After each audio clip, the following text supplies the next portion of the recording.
আল্লাহ পাক রব্বুল আলামিন তার কালামে হাকিমের মধ্যে ইরশাদ করেন, ওয়া'বুদুল্লাহা ওয়া লা তুশরিকু বিহি শাইআ। আল্লাহ তাআলা সর্বপ্রথম হুকুম দিচ্ছেন যে তোমরা একমাত্র আমার ইবাদত করবে, ওয়া লা তুশরিকু বিহি শাইআ, এবং শরীক করবে না অন্য কাউকে বা অন্য কিছুকে আমার সঙ্গে। এখন বলতে পারেন যে হুজুর ইবাদত কি জিনিস? ইবাদতের বাংলা অর্থ হচ্ছে মালিকের হুকুম পালন করা, অর্থাৎ গোলামি করা।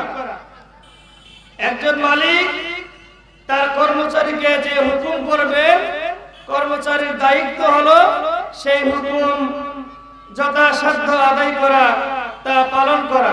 এটার নাম হচ্ছে ইবাদত।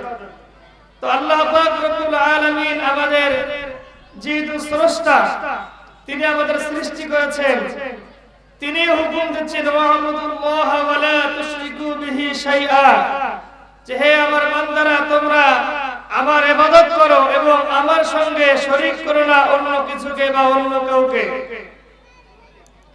আল্লাহ রাব্বুল আলামিন বলেন, হে বান্দারা তোমাদের প্রতি আদেশ হচ্ছে তোমরা একমাত্র শুধুমাত্র আমার ইবাদত করবে, আমার সঙ্গে অন্য কাউকে শরীক করবে না, অন্য কাউকে অংশীদার স্থাপন করবে না। তার কারণ হচ্ছে শরীক করাটা মহা জুলুম, মহা অপরাধ, মস্ত বড় অপরাধ। আল্লাহ পাক রব্বুল আলামিন তার কালামে হাকিমের মধ্যে ইরশাদ করেন, ইন্নাল্লাহা লা ইউশরিকু বিহি শাইআন ওয়া বিল ওয়ালিদাইনি ইন্নাল্লাহা লা ইয়াগফিরু আন ইউশরাকা বিহি ওয়া ইয়াগফিরু মা দুনা যালিকা লিমান ইয়াশা।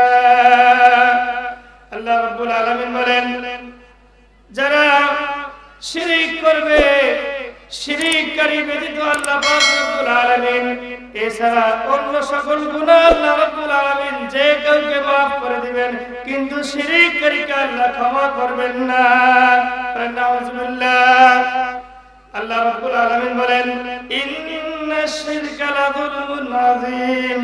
এই শিরক হচ্ছে মস্ত বড় জুলুম, মস্ত বড় অপরাধ, যা সহ্য করার মতো নয়। কারণ আল্লাহ পাক রব্বুল আলামিন সূরা ইখলাসের মধ্যে ইরশাদ করেন, কুল হুয়াল্লাহু আহাদ আল্লাহুস সামাদ লাম ইয়ালিদ ওয়া লাম ইউলাদ ওয়া লাম ইয়াকুল লাহু কুফুয়ান আহাদ। আল্লাহ রাব্বুল আলামিন বলেন, আমি একাকী, আমার কোনো শরীক নাই, আমার কোনো অংশীদারিত্ব নাই, আমি একমাত্র আল্লাহ, শুধুমাত্র আল্লাহ। আল্লাহ রাব্বুল আলামিন বলেন, আল্লাহুস সামাদ, আমি কারো মুখাফিক্কি নই, বরং সকল কিছুই আমার মুখাফিক্কি। দুনিয়ার যত কিছু আছে সমস্ত মাখলুকাত আমার মুখাফিক্কি, সমস্ত কিছুই আমার মুখাফিক্কি, আমি কারো মুখাফিক্কি নই। রব্বুল আলামিন বলেন, লাম ইয়ালিদ ওয়া লাম ইউলাদ ওয়া লাম ইয়াকুল লাহু কুফুয়ান আহাদ। আমার আল্লাহ বলেন যে আমি কাউকে জন্ম দেই নাই, কারো কাছ থেকে জন্ম গ্রহণ করি নাই, সুতরাং তোমরা আমার সঙ্গে কাউকে সমকক্ষ মনে করিও না। আল্লাহ পাক বলেন, ওয়ালাম ইয়াকুল লাহু কুফুয়ান আহাদ। সুতরাং তোমরা যদি কাউকে আমার সমকক্ষ মনে করো, তাহলে তোমরা মস্ত বড় ভুল করবে, মস্ত বড় অন্যায় করবে। দুনিয়ায় এমন কিছু জিনিস আমি সৃষ্টি করিনি যা আমার সমকক্ষ হবে, যা আমার সমতুল্য হবে, এমন কোন সৃষ্টি আমি করিনি যা উদাহরণ দিয়ে আমাকে বোঝানো সম্ভব হবে। আল্লাহ পাক বলেন, ওয়ালাম ইয়াকুল লাহু কুফুয়ান আহাদ। আল্লাহ পাক বলেন যে আমার সমতুল্য, আমার সমকক্ষ দুনিয়ার মধ্যে কোনো বস্তুই হতে পারে না। তোমরা যাহা কিছু উদাহরণ দাও না কেন, আমি আল্লাহর সমকক্ষ কোনোটাই হতে পারে না, কোনোটাই হতে পারে না। আল্লাহ পাক রব্বুল আলামিন আরো বলেন, ইন্নাল্লাহা আলা কুল্লি শাইইন কাদির। নিশ্চয় সমস্ত কিছুর উপরে আমার ক্ষমতা, সমস্ত কিছুর উপরে আমার কর্তৃত্ব, সমস্ত কিছুর উপরে আমার তাবেদারি। সুতরাং তোমরা একমাত্র আমার গোলামি করবে, একমাত্র আমার হুকুম পালন করবে। আমি তোমাদেরকে যে বিধান দিয়েছি পবিত্র কালামে হাকিম, এই 30 পারা কোরআনুল কারীম, এটা একটা গাইডলাইন মুসলমান জাতির জন্য তথা গোটা মানব জাতির জন্য।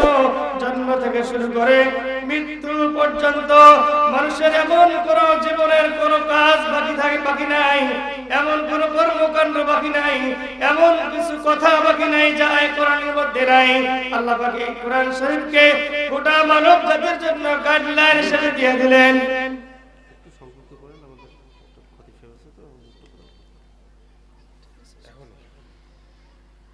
আল্লাহ পাক রব্বুল আলামিন এই আয়াতে কারিমার মধ্যে 9 শ্রেণীর মানুষের কথা উল্লেখ করেছেন। তার মধ্যে প্রথম কথা হলো, প্রথম আল্লাহ পাক হুকুম দিয়ে বললেন যে আমার ইবাদত করবে আর আমার সঙ্গে অন্য কিছুকে বা অন্য কাউকে শরীক করবে না। এবং এই 9 শ্রেণীর মানুষদের সঙ্গে তোমরা সুন্দর ব্যবহার করবে, সুন্দর আচরণ করবে। তার মধ্যে প্রথম শ্রেণীর মানুষ হচ্ছে আল্লাহ পাক বলতেছেন ওয়াবিল ওয়ালিদাইনি ইহসানা, তোমাদের পিতা মাতাদের সঙ্গে সুন্দর আচরণ করবে, সৎ ব্যবহার করবে, সৎ আচরণ করবে।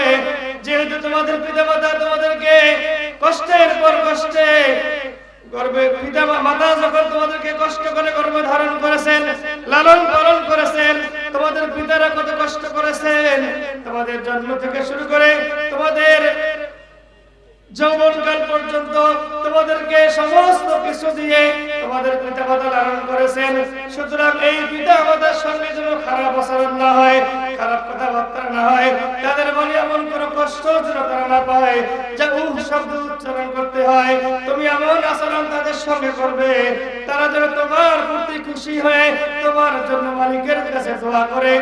সুতরাং আমরা পিতামাতার সঙ্গে সৎ আচরণ করব, পিতামাতার সঙ্গে ভালো আচরণ করব। দ্বিতীয় নম্বরে আল্লাহ পাক বলতেছেন ওয়াবিদিল কুরবা ওয়াল ইয়াতামা ওয়াল মাসাকিন, যে তোমাদের প্রতিবেশীদের সঙ্গে সৎ ব্যবহার করবে, প্রতিবেশীদের সঙ্গে খারাপ আচরণ করবে না, তাদের সঙ্গে ন্যায়সঙ্গত আচরণ করবে, তাদের যা প্রয়োজন তা ব্যবস্থা করে দেবে। এবং এতিমদের সঙ্গে সৎ আচরণ করবে, মিসকিনদের সঙ্গে সৎ ব্যবহার করবে, এতিম মিসকিনদের সঙ্গে খারাপ আচরণ করবে না এবং তাদেরকে ধমক দিবে না, তাদের অসহায়ত্ব সুযোগ গ্রহণ করবে না, তাদের জন্য যথাসাধ্য চেষ্টা খাদ্যের ব্যবস্থা করবে, যা কিছু প্রয়োজন তা ব্যবস্থা করে দেবে। আল্লাহ পাক রব্বুল আলামিন বলেন ওয়াবিদিল কুরবা ওয়াল ইয়াতামা ওয়াল মাসাকিন ওয়াল জারিদিল কুরবা ওয়াল জারিল জুনুবি ওয়াস সাহিবি বিল জামবি ওয়া বিনিস সাবিল, এবং নিকট আত্মীয় কিংবা দূরবর্তী আত্মীয়দের সঙ্গে সৎ ব্যবহার করবে, তাদের সাথে সুন্দর আচরণ করবে, তাদের অধিকার আদায় করে দিবে, তাদের সঙ্গে কোনো রকম কার্পণ্য করবে না, তাদের হক তাদেরকে দিয়ে দিবে।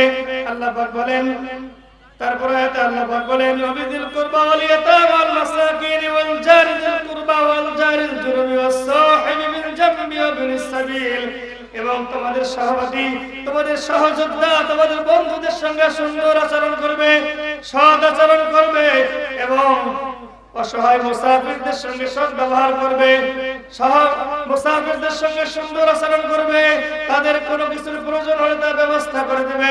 শুধু তাই নয়, আল্লাহ পাক রব্বুল আলামিন বলেন ওয়ামা মালাকাত আইমানুকুম, ওয়ামা মালাকাত আইমানুকুম, এবং তোমাদের দাস দাসীদের সঙ্গে সুন্দর আচরণ করবে, সুন্দর ভাষায় কথা বলবে, তোমরা যা খাবে তাদেরকে তা খাইতে দিবে, তোমরা যা পড়বে তাদেরকেও তা পড়তে দিবে। রাসূল পাক সাল্লাল্লাহু আলাইহি ওয়াসাল্লাম ইরশাদ করেন লা ইউমিনু আহাদুকুম হাত্তা ইউহিব্বা লিআখিহি মা ইউহিব্বু লিনাফসিহি, ততক্ষণ পর্যন্ত কোন মুসলমান প্রকৃত মুমিন হতে পারবে না যতক্ষণ না পর্যন্ত তার ভাইয়ের জন্য ওই জিনিস পছন্দ না করবে যা সে নিজে পছন্দ করে। সুতরাং বুঝা গেল আল্লাহ পাক রব্বুল আলামিন আমাদেরকে এই 9 শ্রেণীর ব্যক্তিদের সঙ্গে সুন্দর আচরণ করতে বলেছেন, সুন্দর ব্যবহার করতে বলেছেন। সুতরাং এবং দাস দাসীদের সঙ্গে ভালো আচরণ করতে বলেছেন। আজকে আমাদের সমাজে দাস দাসীদের সঙ্গে যে আচরণ করা হয়, যে ব্যবহার করা হয়, যা বলার মতো না। প্রায় খবরে বিভিন্ন পত্র পত্রিকায় আসে এরকম নাবালক অনেক ছেলে মেয়েদের সঙ্গে অনেক আচরণ খারাপ করা হয়। তাদের ভালো মতো খাইতে দেওয়া হয় না, তাদের পোশাক ভালো দেওয়া হয় না, সামান্য ভুলের কারণে তাদের উপর অত্যাচার করা হয়, তাদের উপর আঘাত করা হয়, নির্যাতন করা হয়। আল্লাহ পাক রব্বুল আলামিন নির্দেশ দিয়েছেন, তোমরা ওই সমস্ত মানুষের উপরে, ওই সমস্ত মানুষের জন্য সৎ ব্যবহার করো, ওই সমস্ত মানুষকে নিয়ে তোমরা চিন্তা ভাবনা করো এবং তাদের জন্য সুন্দর ব্যবস্থাপনা করে দাও। তাদের প্রতি খারাপ আচরণ করবে না, তাদের ভালো পোশাকের ব্যবস্থা করে দেবে। আল্লাহ পাক রব্বুল আলামিন বলেন, ওমা তাতিহিম মিন আয়াতিন মিন আয়াতি রাব্বিহিম ইল্লা কানু আনহা মুরিদিন। আল্লাহ রাব্বুল আলামিন আয়াতের মধ্যে বলেন যে সকল মানুষ আল্লাহ পাক রব্বুল আলামিনের এই হুকুমগুলি অমান্য করবে, মুখ ফিরিয়ে নেবে, তারা ওই সমস্ত ব্যক্তির দলভুক্ত হবে। তারা মুনাফিক, তারা কাফের, তারা বেঈমান, তারা মুশরিক। যে সকল বান্দারা এই সকল হুকুম থেকে তাদের মুখ ফিরিয়ে নেবে, তারা মুনাফিক এবং মুশরিকদের অন্তর্ভুক্ত হয়ে যাবে। সুতরাং আল্লাহ পাক রব্বুল আলামিন আমাদেরকে যে আদেশগুলো করেছেন, প্রত্যেকটা আদেশ যেন আমরা মানতে পারি, প্রত্যেকটা আদেশ যেন আমরা সঠিকভাবে পালন করতে পারি। আল্লাহ আমাদের সকলকে সেই তৌফিক দান করেন।